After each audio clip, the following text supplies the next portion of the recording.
আজকে আমরা একটু ভূগোলের পৃথিবী সৃষ্টির ইতিহাস সম্পর্কে জানব। আমরা যে পৃথিবীতে বাস করি তার সৃষ্টির ইতিহাসটা কী?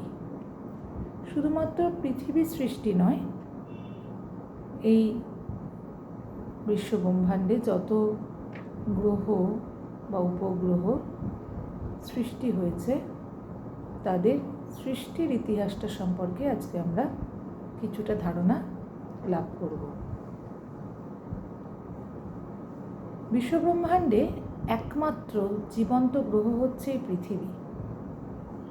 আজ থেকে প্রায় 460 কোটি বছর আগে এই পৃথিবীর সৃষ্টি হয়েছে। এই পৃথিবী সৃষ্টির ইতিহাস সম্পর্কে দুজন মানুষ যারা তত্ত্ব দিয়েছেন। 1750 সালে জার্মান দার্শনিক ইমানুয়েল কান্ট এবং ফরাসি জ্যোতির্বিজ্ঞানী পিয়েরে ডি লাপ্লাস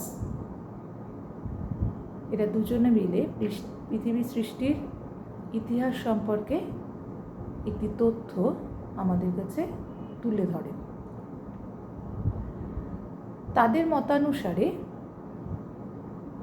একসময় মহাকাশ শীতল, গতিহীন, যার কোনো গতি নেই, ঠান্ডা, শীতল, গতিহীন, কঠিন পদার্থের মেঘপুঞ্জে পরিপূর্ণ ছিল এই মহাকাশ। এই কঠিন বস্তুগুলো ধীরে ধীরে নিজেদের মধ্যে একটা আকর্ষণ শক্তির ফলে সংঘর্ষে লিপ্ত হয়।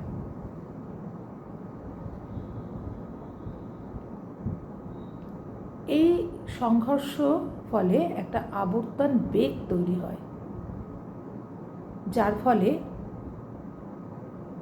এই উত্তপ্ত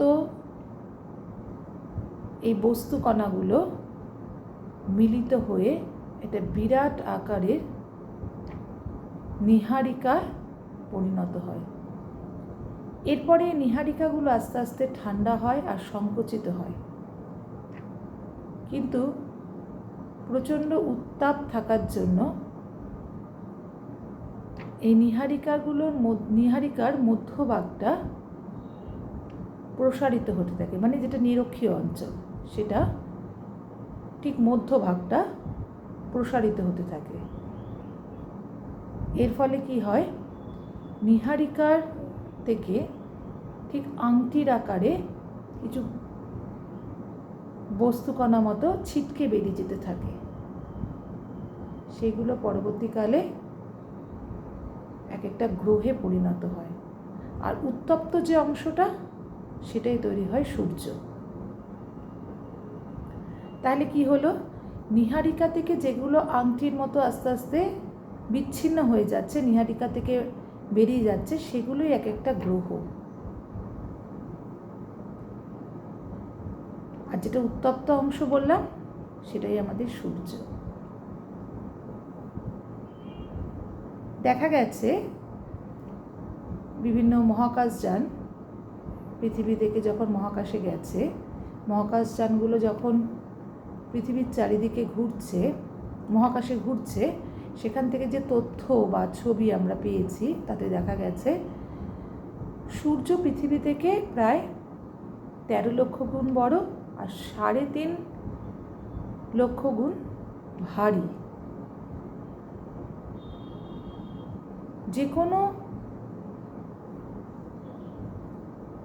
ভারী বস্তুর চারিদিকে হালকা বস্তু ঘোরে, এটাই হচ্ছে মহাকর্ষ বল, যেটাকে আমরা মাধ্যাকর্ষণ শক্তি বলে থাকি। নিউটন এই মহাকর্ষ বলের প্রবর্তক।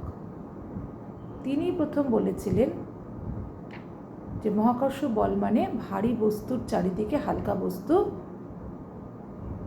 ঘুরে বেড়ায়। তো স্বভাবতই সূর্য ভারী, পৃথিবী থেকে 13 লক্ষ গুণ ভারী, 13 লক্ষ গুণ বড়, আর 3.5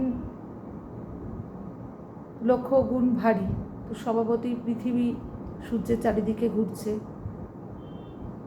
যেহেতু এটা নিয়ে বিতর্ক আছে যে পৃথিবীর চারদিকে ঘুরছে না সূর্য পৃথিবীর চারিদিকে ঘুরছে, যদিও তথ্য অনুসারে আমরা এটাই বলবো যে পৃথিবী সূর্যের চারিদিকে ঘুরছে।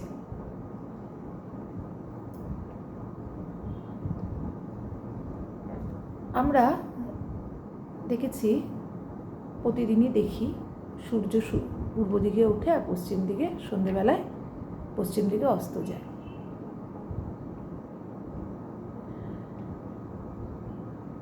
প্রতিদিনই যে একেবারে সূর্য পূর্ব দিকেই উঠছে আর পশ্চিম দিকেই অস্ত যাচ্ছে সেটা যেমন সত্য, এটাও সত্য যে পৃথিবীর তো নিজের অক্ষ, মানে একটা কাল্পনিক অক্ষরেখা আছে যেটার ওপর পৃথিবী তো নিজে ঘুরছে, নিজের অক্ষরেখার ওপর ঘুরছে। এই ঘুরতে ঘুরতে পৃথিবী নিজের স্থান কিছুটা পরিবর্তন করছে, তাই একদম প্রতিদিন নিয়ম করেই পূর্ব দিকে উঠছে না। আমাদের দুটো গোলার্ধ, যেটা যেমন উত্তর পূর্ব দিক দিয়েও মানে একটু সত্য সত্য উত্তর পূর্ব দিক দিয়ে উঠছে, আবার দক্ষিণ পূর্ব দিক দিয়ে উঠছে সূর্য। আবার সূর্য যখন অস্ত যাচ্ছে একেবারে পশ্চিম দিকেও যেদিন অস্ত যাচ্ছে, আবার ঘুরতে ঘুরতে কোনোদিন উত্তর পশ্চিম আর কতদিন দক্ষিণ পশ্চিম দিকেও সূর্য অস্ত যাচ্ছে। এটার কারণই হচ্ছে পৃথিবীর একটা আবর্তন গতি আছে। পৃথিবীর দুটো গতি, একটা আবর্তন গতি, একটা পরিক্রমণ গতি। এই আবর্তন গতির ফলেই আমাদের কিন্তু দিন রাত্রি হচ্ছে, মানে সূর্য পূর্ব দিকে হচ্ছে, পশ্চিম দিকে অস্ত যাচ্ছে। এই আবর্তন গতি ফলে যেমন দিন রাত্রি হচ্ছে, তেমন জোয়ার ভাটা হচ্ছে। নদীতে কখনো জল বেড়ে যাচ্ছে, কখনো কমে যাচ্ছে, যেটাকে আমরা জোয়ার ভাটা বলি।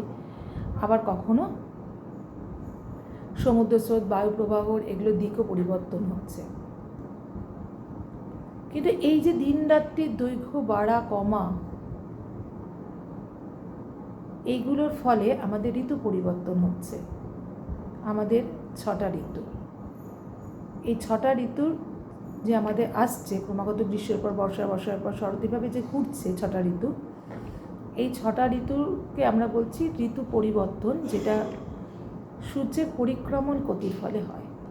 আচ্ছা, আগে একটু বলে নিই, আবর্তন গতি হচ্ছে সূর্য, পৃথিবী তো নিজের একটা কাল্পনিক অক্ষের ওপর ঘুরছে, এটা ঘুরতে 24 ঘন্টা বা একদিন সময় লাগছে, যার ফলে দিন রাত্রি হচ্ছে, এটাকে বলে আবর্তন গতি। আর পৃথিবী ঘুরতে ঘুরতে ঘুরতে ঘুরতে ঘুরতে ঘুরতে যখন সূর্যের চারদিকে ঘুরছে, এই ঘোরাটার সময় লাগছে 365 দিন 5 ঘন্টা 48 মিনিট 46 সেকেন্ড, যেটাকে আমরা একটা অ্যাপ্রক্সিমেট 6 ঘন্টা ধরে নিই। তো 365 দিনে আমরা 1 বছর জানি, কিন্তু এই যে ফ্র্যাকশন টাইমটা 5 ঘন্টা 48 মিনিট 46 সেকেন্ড বা 6 ঘন্টা, আমরা ধরে নিই 6 ঘন্টায়, 6 ঘন্টাটা যদি আমরা যোগ করি 4 বছর পর ওটা 24 ঘন্টা হচ্ছে, 4 6 24, মানে একদিন। তাই প্রতি 4 বছর পর ফেব্রুয়ারি মাসে দিন সংখ্যা একদিন বেড়ে যাচ্ছে, 28-এর পরিবর্তে 29 হচ্ছে, সেই বছরটা হয় লিপ ইয়ার। আর আমাদের যদি কোনো সময় লিপ ইয়ার কোনো একটা সাল দিয়ে দিল, ধরুন 2016 সাল, এটা লিপ ইয়ার কিনা আমরা জানবো কী করে? 400 দিয়ে যদি আমরা ভাগ করি, তাহলে যদি কোনো ভাগশেষ না থাকে তবে সেটা লিপ ইয়ার, আর যদি ভাগশেষ থাকে তাহলে সেটা লিপ ইয়ার নয়। এইভাবে আমরা লিপ ইয়ারটা বার করব।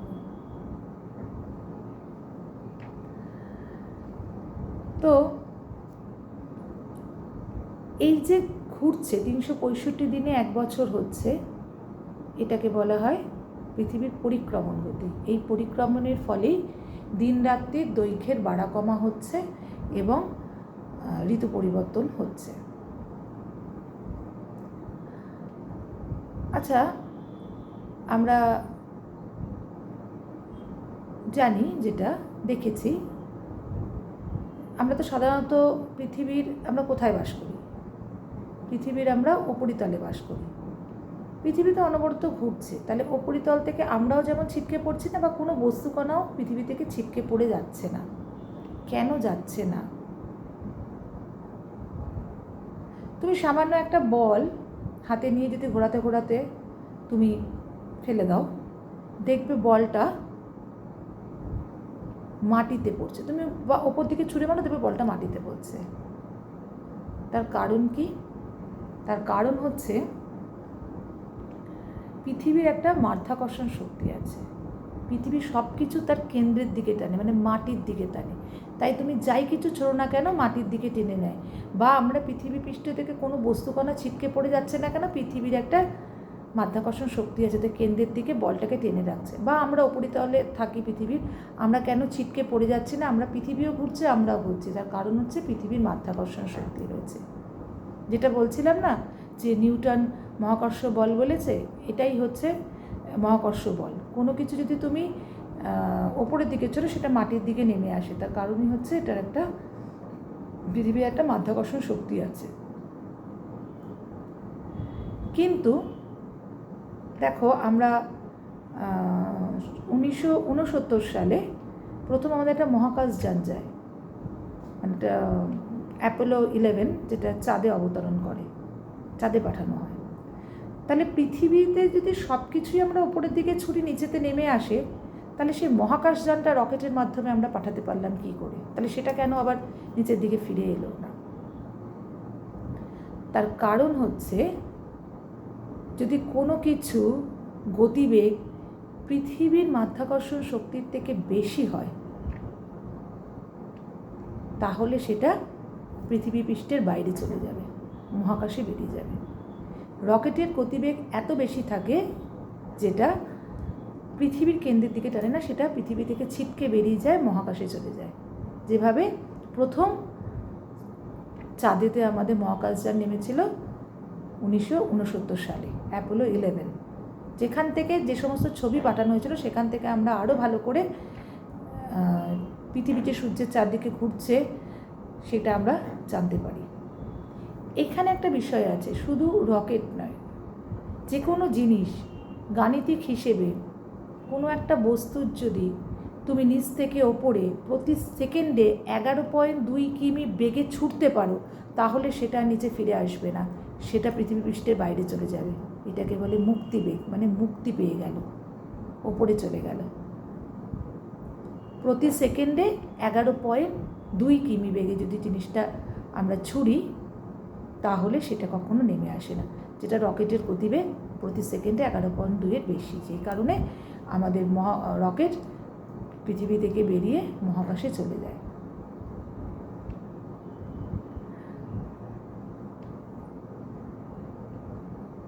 তো পৃথিবীর এই দুটো গতি না থাকলে আমরা কিন্তু দিন রাত্রিরও মুখোমুখি হতে পারতাম না, ঋতু পরিবর্তনও হতো না, বা অন্যান্য গ্রহের মতো এখানেও মানুষের বসবাস থাকতো না। হয় খুব গরম হতো, নয় খুব ঠান্ডা হতো, মানুষ বাঁচতে পারতো না। এখানে প্রাণের অস্তিত্ব আছে, তার মানে হচ্ছে পৃথিবীর জলের সৃষ্টি আছে, জল আছে। তার কারণই হচ্ছে জল থাকার জন্য সবটাই ব্যালেন্স করে চলতে হবে। তোমার দিন রাত্রি, ঠান্ডা গরম সবটাই ব্যালেন্স করে চলতে হবে। শুধু যদি গরম সূর্যের তাপ পেতাম তাহলে কী হতো? সব কিছু পুড়ে ছারখার হয়ে যেত, তাহলে সেখানে প্রাণের অস্তিত্ব হতো না। আবার পুরোটাই যদি ঠান্ডা হতো, সেখানেও প্রাণের অস্তিত্ব হবে না, যেটা অন্যান্য গ্রহতে হয়নি। নেক্সট দিন আমরা আরও কিছু আকর্ষণীয় বিষয় নিয়ে আলোচনা করব। আজকে আমরা পৃথিবী সৃষ্টির ইতিহাস, পৃথিবীর দুটো গতি, এগুলো নিয়ে পড়াশোনা করলাম। পরের দিন আমরা আরও কিছু জানব।